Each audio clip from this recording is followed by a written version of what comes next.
Халктын социалдык турмушу менен таанышып, иш жүргүзө турган атайын топ каланын жашоочуларынан байма-бай кабар алып турушат. Түзүлгөн топтун катарында билим берүү бөлүмүнүн кызматкерлери, укук коргоочулар, социалдык кызматкерлер жана жергиликтүү бийлик өкүлдөрү бар.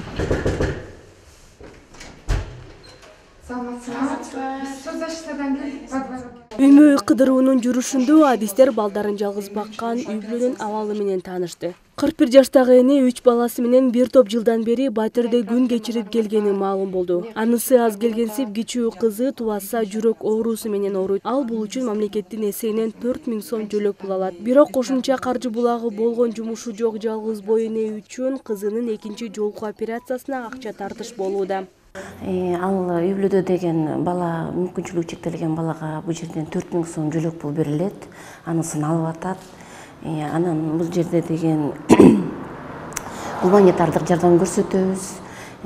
Анан биз деген ошол азыр арыз менен кайрылып, ошол жаран анан бул биздин жергиликтүү бийлик тарабынан кичине жардам көрсөтсөкпү деп атабыз.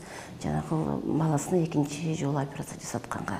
Анткени энеси баласын карап иштей албайт экен, атасы кетип калган экен, дагы андан тышкарыда бир баласы бар экен.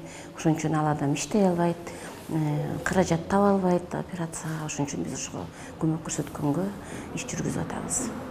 Коомдогу терс көрүнүштөрдү жана зордук зомбулукту алдын алууда бул сыяктуу иштер натыйжасын берет. Жеринде укук коргоочулар жарандардын укуктарын түшүндүрсө, психологдор моралдык колдоо көрсөтөт. Бул Токмок шаарында бизде кризистик борбор бар. Үй бүлө жана балдарды, оор акыбалга калган үй бүлө жана балдарды колдоо боюнча ал жерде былтыр жергиликтүү бийлик каражат бөлүп берген. Быйыл болсо биз коомдук фонддун, Оазис фондусу менен меморандум түзүп, ошол меморандумдун негизинде биздин психолог менен юристтерге ошо айлык акысын төлөп, тренингтерди өткөрүп, иштерди апарып башташты. Мына бул мобилдик тиркемеге мына защита детей деген значок бар. Ар бир жетекчиде госоргандачы могу жерде мына статистикасы көрүнүп турат. 17 сигнал.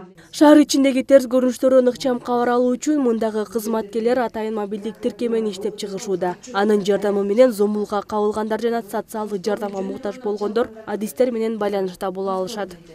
Ошол мобилдик тиркеме мына азыр бүт ошол карым-катнашта мамлекеттик органдардын карым-катнашта иштеш үчүн ошонун баарын азыр ар бир жетекчиге, ар бир специалистке жүктөп бердик.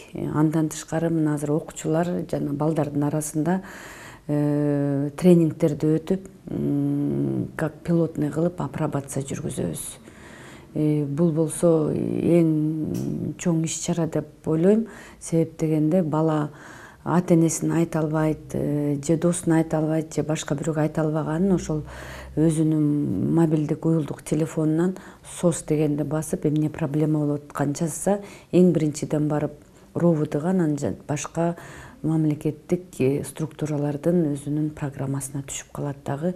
Ошол жерден кызматкерлер ыкчам түрдө барып, алдын алып же жардам берүүгө даяр болот. Интернет кеңири жайылган мезгилде жарандардын укуктарын жана эркиндигин коргоого багытталган мобилдик тиркемелер коомдогу социалдык, экономикалык көйгөйлөрдүн ыкчам чечилишине көмөкчү боло аларын адистер белгилешет. Улзат Байырбекова, Асылбек Курманалиев, СТВ.